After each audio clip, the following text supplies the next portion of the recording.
Я әріпін әдемі жазып үйрен. Олар бас әріп және кіші әріптен тұрады. Жазу жолының ортасынан сәл төмен қаламыңды қой.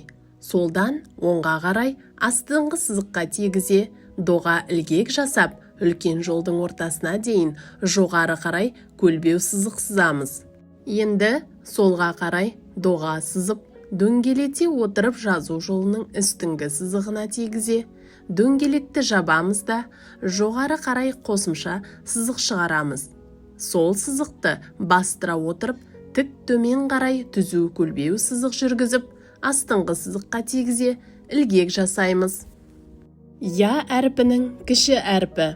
Жазу жолының астыңғы сызығынан сәл жоғары қаламыңды қой.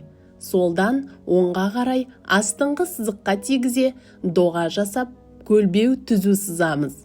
Оны жолдың үстіңгі сызығына жете бере, солға қарай доға етіп, иіп, жол ортасынан оңға бұрып, дөңгелекті жабамыз да үстіңгі сызыққа дейін қосымша сызық қосамыз. Сол сызықты бастыра, төмен тартып, астыңғы сызыққа жете бере, сызықты астыңғы сызыққа тигізе, ілгек саламыз.